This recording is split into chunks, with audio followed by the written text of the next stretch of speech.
ఒక 5-6 అంశాలైతే అంటే జనం వింటే ఏమనుకుంటారు, జనం చూస్తే ఏమనుకుంటారు, వాటి మీద కనీసమైనటువంటి అవగాహన కానీ స్పృహ కానీ ముఖ్యమంత్రి గారికి అసలు లేవు.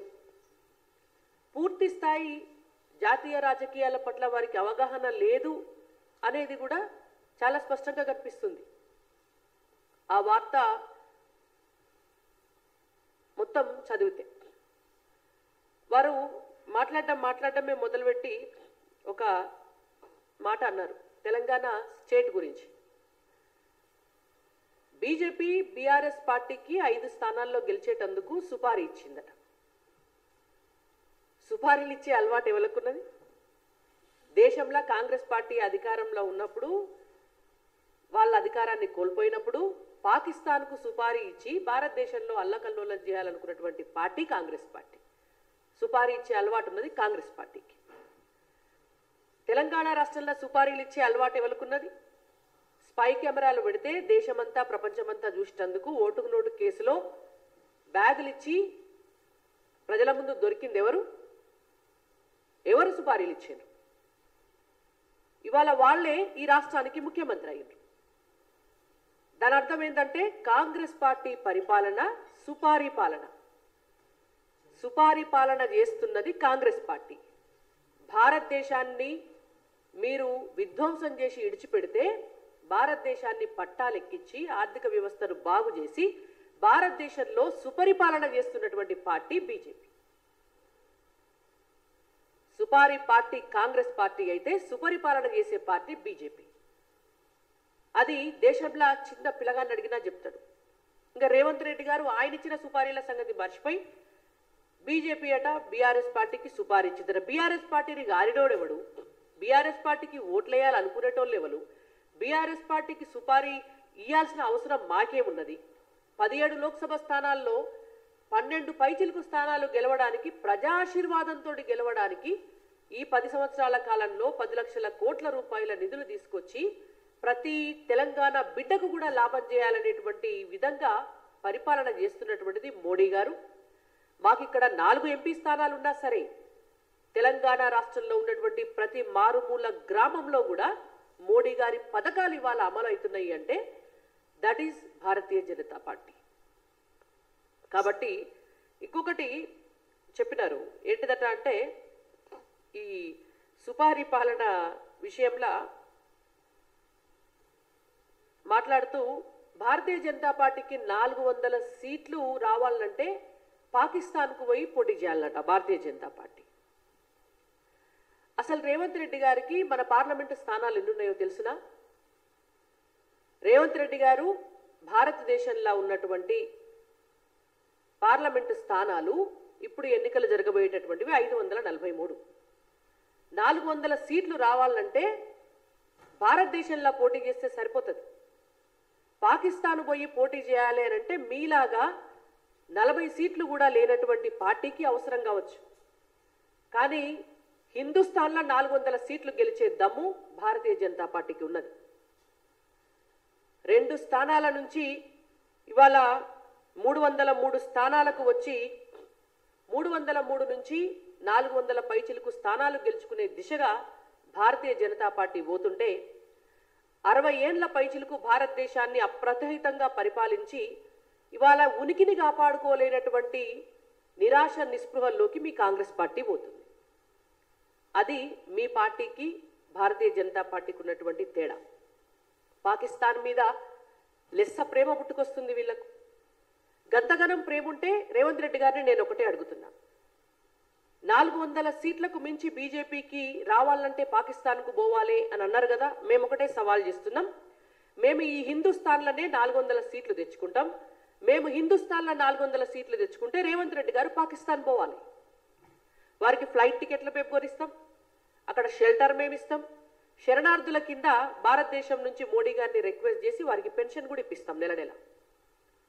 పాకిస్తాన్ బొమ్మనండి అంత ప్రేమ ఉంటే. ఎట్లయినా కాంగ్రెస్ పార్టీ డిఎన్ఏనే పాకిస్తాన్ డిఎన్ఏ కాబట్టి గతంలో రాహుల్ గాంధీ గారికి, అంతకంటే ముందు రాజీవ్ గాంధీ గారికి, అంతకంటే ముందు ఇందిరాగాంధీ గారికి, అంతకంటే నెహ్రూ గారికి కూడా పాకిస్తాన్ పట్ల ఉన్నటువంటి ప్రేమ భారతదేశ ప్రజలందరికీ కూడా తెలుసు. మీరు మళ్ళొకసారి ఆ పాకిస్తాన్ పట్ల ప్రేమను చూపించుకున్నారు. మీ రాహుల్ గాంధీ గారిని కూడా తీసుకుపోండి, పోంగ పోంగ ఓ పని అయిపోతుంది. అమేథీకి వెళ్ళి వాయనాడ్ పోయిండు, వాయనాడ్కి వెళ్ళి పాకిస్తాన్ పోతాడు. ఆయన దేశ ప్రజలకు విముక్తి లభిస్తుంది, కానీ మళ్ళా మాకు స్టార్ క్యాంపెయినర్ లేకుండా అవుతాడు కావచ్చు. రాహుల్ గాంధీ గారిని కూడా మీరు తీసుకుపోతే.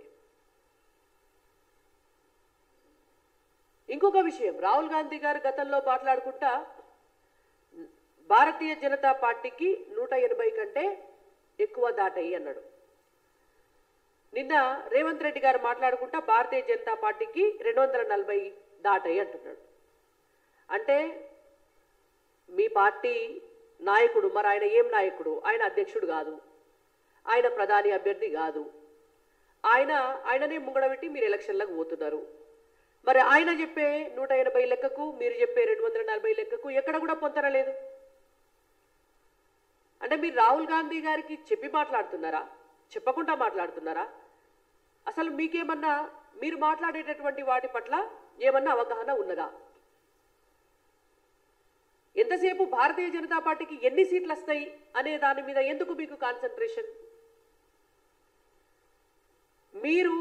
మేము చెప్పే 400 సీట్లల్లా 10% ఉన్నారు. మీకున్న స్టేక్ 40 సీట్లు.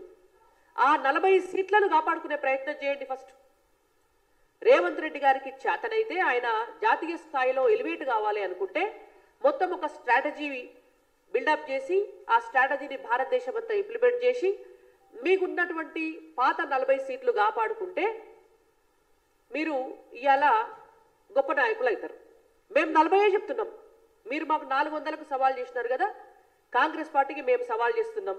మీ 40 సీట్లు కాపాడుకోండి మీరు, చాలు, మేము దేనికంటే దానుకుంటాం. ఇంకొక 2-3 అంశాలు. మోడీ గారి హయాంలో బీజేపీ పట్టాలు తప్పిందట. ఇక వీళ్ళు చెప్పాలి పట్టాల సంగతి. బీజేపీ పట్టాలు తప్పిందో, భారతదేశం పట్టాలు ఎక్కిందో. కాంగ్రెస్ పార్టీ హయాంలా 2G కుంభకోణం, బోఫోర్స్ కుంభకోణం, కామన్వెల్త్ కుంభకోణం, బొగ్గు కుంభకోణం, ఆదర్శ్ కుంభకోణం, హెలికాప్టర్ల కుంభకోణం, LIC కుంభకోణం, కాదేది స్కామ్కు అనర్హం అన్నన్ని స్కాములు చేసిండ్రు కాంగ్రెస్ పార్టీ వాళ్ళు. అటువంటి స్కాములు చేసి దేశాన్ని అధోగతి పాలు చేస్తే 2014లో భారతీయ జనతా పార్టీ అధికారంలోకి వచ్చిన తర్వాత మొట్టమొదటిసారి భారతదేశ చరిత్రలో భారతదేశ ఆర్థిక స్థితిగతుల పైన శ్వేతపత్రం రిలీజ్ చేసినటువంటి పార్టీ భారతీయ జనతా పార్టీ. ఇవాళ ఒక్క బీజేపీనే కాదు, భారతదేశాన్నే పట్టాలెక్కించి దేశంలో వందే భారత్ రైలు ఎంత స్పీడ్గా ఉరుకుతుందో అంతకంటే 100 రెట్ల స్పీడ్ తోటి మొత్తం ప్రపంచాన్ని చుట్టొస్తుంది భారతదేశం. ఇవాళ ఏ దేశంలో లేనన్ని పెట్టుబడులు, ఏ దేశానికి రానంత గౌరవం, ఏ దేశంలో లేనంత ఆర్థిక సుస్థిరత ఇవాళ ఉన్నది అనంటే భారతదేశంలో ఉన్నది. మీకు మీ పార్టీలనే శృతి లేదు, గతి లేదు, అతి లేదు. ఇక మీదికి వెళ్ళి మీరు భారతీయ జనతా పార్టీ గురించి మాట్లాడేటోళ్ళుగా తయారైంది. ఆదానికి మోడీ గారు డబ్బు దోచిపెట్టిండ్రట. రేవంత్ రెడ్డి గారు మీరు మాట్లాడేటప్పుడు యాదకుంచుకొని మాట్లాడాలి. మీరు ముఖ్యమంత్రి అయ్యి 120 రోజులు కాలే. ముఖ్యమంత్రి కాగానే రెడ్ కార్పెట్ వేసి ఆదానిని పిలిచి 12,500 కోట్ల రూపాయల ప్రాజెక్ట్స్ రేవంత్ రెడ్డి గారు ఎందుకు ఇచ్చినారు ఆదానికి? మీ రాహుల్ గాంధీ గారు చెప్పినారు కదా ఆదాని జేబు దొంగ అని. మీ రాహుల్ గాంధీ స్టేట్మెంట్ ఇచ్చినాడు. మరి అదే ఆదాని పట్ల ఆదానికి మోడీ గారు దోచిపెట్టిండ్రని మీరిప్పుడు స్టేట్మెంట్ ఇచ్చేటోళ్ళు అదే ఆదానికి 12,500 కోట్ల రూపాయల ప్రాజెక్టులు ఎట్లా ఇచ్చినారు? అంటే మీ ఇష్టమా? బీజేపీ మీద నిందలేయడానికి మాత్రం ఆదాని పేరు వాడతారు. అదే మీరు పనిచేయాల్సి వచ్చినప్పుడు మళ్ళీ అదే ఆదానిని పిలుస్తారు. ఆదాని జేబు దొంగ అయితే, ఆదాని దోచుకునేవాడైతే మీరు తెలంగాణ ప్రజలకు సంబంధించినటువంటి 12,500 కోట్ల రూపాయలకు సంబంధించినటువంటి ప్రాజెక్టు పనులు ఆదానికి ఎట్లా కట్ల పెట్టిండ్రు అని మేము అడుగుతున్నాం. కాబట్టి చేసే పనికి చెప్పే మాటలకు పొంతన లేకుండా మాట్లాడు బంద్ పెట్టాలి రేవంత్ రెడ్డి గారు అని మేము మీకు హెచ్చరిస్తున్నాం. ఇంకొకటి కూడా, కేజ్రీవాల్ అరెస్ట్ అవసరమా? ఎన్నికల సమయంలో కేజ్రీవాల్ను అరెస్ట్ చేస్తారా అని మాట్లాడుతున్నారు. మేము అడుగుతున్నాం, మొదలు దేశం ముచ్చట మీకెందుకు కానీ తెలంగాణలో కవిత అరెస్ట్ అవసరమా కాదా? రేవంత్ రెడ్డి గారు చెప్పాలా, స్ట్రేట్ అవే చెప్పాలా.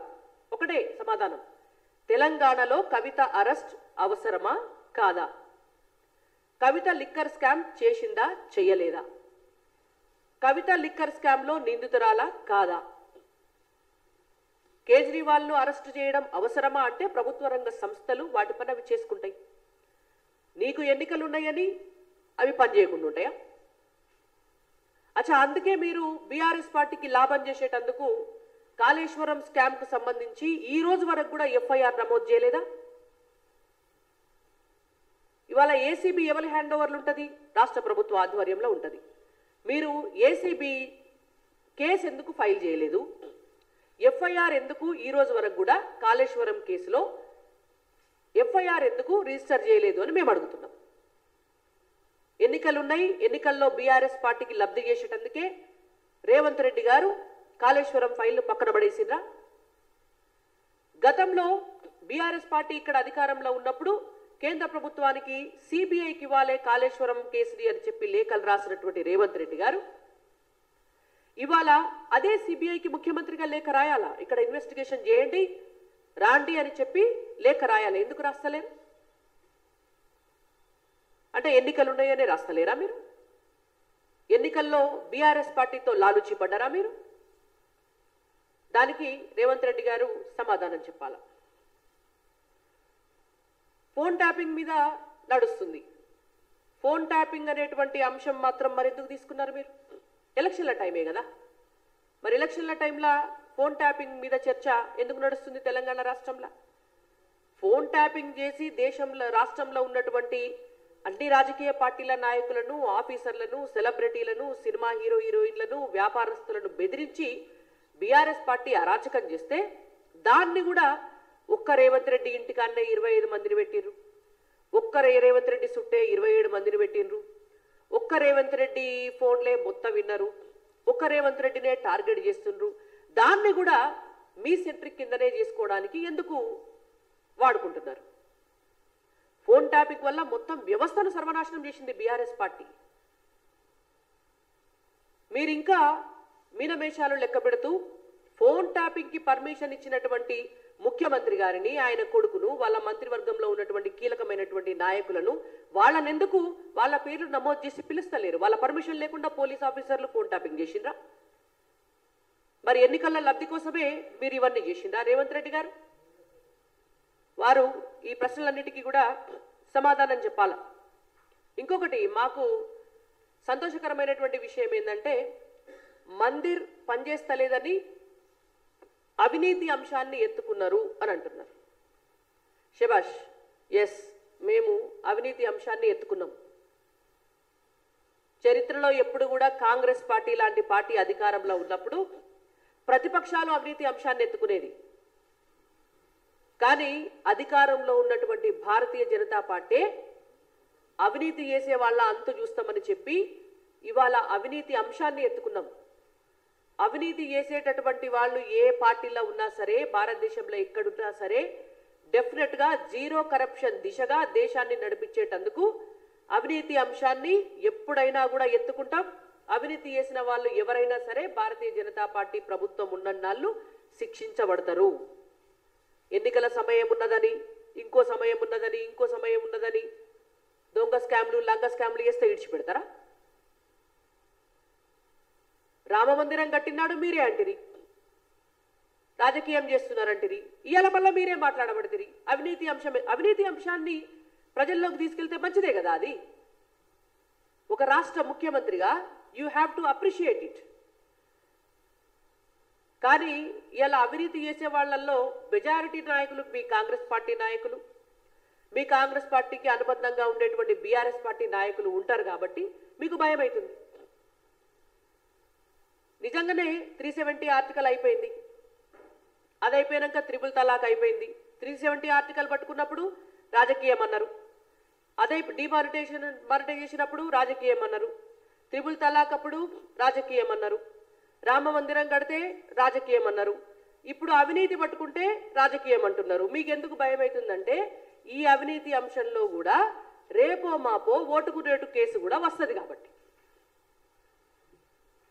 ఓటుకు నోటు కేసు రేపో మాపో అవినీతి లెక్కల్లో అది కూడా లైన్లకు వస్తుంది, అది కూడా లైన్లకు వస్తుంది కాబట్టే భయం అవుతుంది రేవంత్ రెడ్డి గారికి. ఇవన్నీ ఎందుకు మీకు? నేషనల్ ఇష్యూసు, నేషనల్ టీవీలు, నేషనల్ ఇంటర్వ్యూలు. మేమేం అడుగుతున్నామంటే తెలంగాణ రాష్ట్ర ముఖ్యమంత్రిగా మీరు ఎన్నికల సమయంలో తెలంగాణ ప్రజలకు ఇచ్చినటువంటి బొచ్చడని హామీలు ఉన్నాయి. ఆ హామీలను పక్కదారి పట్టించి ఆ హామీలను మర్చిపోయి జనంలో నెత్తి మీద టోపీ పెట్టి మీరు పండుగలు వచ్చినప్పుడు పెట్టుకునే టోపీలు అసొంటియే జనంకి మొత్తానికే పెట్టేసి ఇవాళ టీవీలల్లో ఇంటర్వ్యూలు ఇచ్చుకుంటా, క్రికెట్ మ్యాచ్లు ఆడుకుంటా, చూసుకుంటా టైం పాస్ చేస్తున్నారు. రేవంత్ రెడ్డి గారు మీరు ఇచ్చినటువంటి హామీల్లో తెలంగాణ రాష్ట్రంలో దాదాపుగా వడ్లన్నీ కళ్ళాలకి వచ్చినాయి, కొనుగోలు కేంద్రాల దగ్గరకు తీసుకుపోయి ఆడ కొనుగోలు కేంద్రాల కాడ పోసుకున్నారు. వాళ్ళందరికీ కింటన్కు 500 బోనస్ ఎప్పుడు ఇస్తారో చెప్పాలి మీరు. మొదలు గది చెప్పుర్రి. మాకు భారతీయ జనతా పార్టీకి 400 సీట్లు వస్తాయా లేకపోతే 500 సీట్లు వస్తాయా అది మేము చూసుకుంటాం, ప్రజలు చూసుకుంటారు. రేవంత్ రెడ్డి గారు 500 బోనస్ క్వింటన్ వడ్లకి ఎప్పుడు ఇస్తున్నారు సమాధానం చెప్పాలా. రైతులకు 15,000 రైతు భరోసా ఎప్పుడు ఇస్తున్నారు సమాధానం చెప్పాలా. వ్యవసాయ కూలీలకు 12,000 రైతు భరోసా ఎప్పుడు ఇస్తున్నారు సమాధానం చెప్పాలా. 2 లక్షల రైతు రుణమాఫీ ఎప్పుడు చేస్తున్నారు సమాధానం చెప్పాలా. ఆడపిల్లలకు పెళ్లిళ్లకు తులం బంగారం ఇస్తామన్నారు, అది ఎప్పుడు ఇస్తున్నారు సమాధానం చెప్పాలా. మహిళలకు 2,500 వాళ్ళ అకౌంట్లో వేస్తామన్నారు, ఎప్పుడు వేస్తున్నారు సమాధానం చెప్పాలా. 500 రూపాయల గ్యాస్ సబ్సిడీ పైసలు ప్రతి మహిళకి వేస్తామని చెప్పిండ్రు ఎన్నికల సమయంలో, ఎప్పుడు వేస్తున్నారు సమాధానం చెప్పాలా. మీరు మండలానికి ఒక ఇంటర్నేషనల్ స్కూల్ కడతామని చెప్పిండ్రు, ఎన్ని స్కూళ్లకు శంకుస్థాపన చేసిండ్రు సమాధానం చెప్పాలా. 5 లక్షల రూపాయల ఆర్థిక సాయం యువతకు చేస్తామన్నారు, ఎప్పుడు చేస్తారు, ఎంతమందికి చేసిండ్రు సమాధానం చెప్పాలా. నిరుద్యోగ భృతి 4,000 రూపాయలు ఇస్తామని చెప్పినారు, ఎప్పుడు ఇస్తారో సమాధానం చెప్పాలా. ప్రతి ప్రభుత్వ ఖాళీని కూడా పూర్తి చేస్తాము, మేము జాబ్ క్యాలెండర్ రిలీజ్ చేస్తామని చెప్పినారు, ఎప్పుడు చేస్తారో సమాధానం చెప్పాలి. గృహజ్యోతి పథకం కింద ఇండ్లు ఎప్పుడు కట్టిస్తారో సమాధానం చెప్పాలా. ప్రతి కుటుంబానికి కూడా 200 యూనిట్స్ ఉచిత విద్యుత్ ఇస్తామని చెప్పిండ్రు, దాంట్లో మీరు ఏం కండిషన్స్ పెట్టలే ఎలక్షన్స్ అప్పుడు, అట్లనే ప్రతి కుటుంబానికి 200 యూనిట్ల విద్యుత్ ఉచితంగా ఎప్పుడు ఇస్తారో సమాధానం చెప్పాలి. ఇండ్లు లేని వాళ్లకు ఇంటి స్థలం ఇస్తామన్నారు, 5 లక్షల రూపాయల డబ్బులు కూడా ఇస్తామన్నారు, అవి ఎప్పటి నుంచి ఇస్తారో సమాధానం చెప్పాలి. తెలంగాణ ఉద్యమకారులకు ఇంటి స్థలం ఇస్తామన్నారు, అది ఎప్పుడు ఇస్తారో సమాధానం చెప్పాలి. వృద్ధులకు, వితంతువులకు, వికలాంగులకు పెన్షన్ 4,000 రూపాయలు ఇస్తామని చెప్పిండ్రు, అది ఎప్పుడు ఇస్తారో సమాధానం చెప్పాలి. గిన్ని కాదు, ఇంకా వీటితో పాటు మొత్తం 60 ఉన్నాయి మీరు ఇచ్చినటువంటి ఎన్నికల హామీలు. ఈ ఎన్నికల హామీలు ఎప్పుడు ఇస్తారో చెప్పి మీరు ఇవే మీ పరిపాలన రెఫరెండం ప్రజాపాలన అని ఏదైతే చెప్తున్నారో ఆ ప్రజాపాలన ఏదైతే ఉన్నదో మీ దుర్మార్గపు అబద్ధాల పాలన, ఆ అబద్ధాల పాలననే రెఫరెండంగా పెట్టుకుని లోక్సభ ఎన్నికలకు పోండి మీరు. అప్పుడు మీకు ప్రజలు ఎన్ని సీట్లు ఇస్తారు, మీకు ఎన్ని ఓట్లు ఇస్తారు అనేది ప్రజలు నిర్ణయిస్తారు. కాబట్టి ఇవాళ భారతీయ జనతా పార్టీకి ఎన్ని సీట్లు వస్తాయి అనే కంటే ముందు మీకున్న పాత 40 సీట్లు మీరు తెచ్చుకుంటే భారతదేశంలో మంచిదని చెప్పి రేవంత్ రెడ్డి గారికి చెప్తూ ఇవాళ తెలంగాణ రాష్ట్రంలో మీరు ఇచ్చినటువంటి ప్రతి హామీని కూడా నిలబెట్టుకునేదాకా భారతీయ జనతా పార్టీ మీ ఎంబడి పడుతుందని చెప్పి హెచ్చరిస్తూ నరేంద్ర మోడీ గారి పట్ల కానీ భారతీయ జనతా పార్టీ పట్ల కానీ అవగాహన రాహిత్యంతో అవాకులు చెవాకులు పేలొద్దని రేవంత్ రెడ్డి గారిని మరొకసారి మేము హెచ్చరిస్తున్నాం.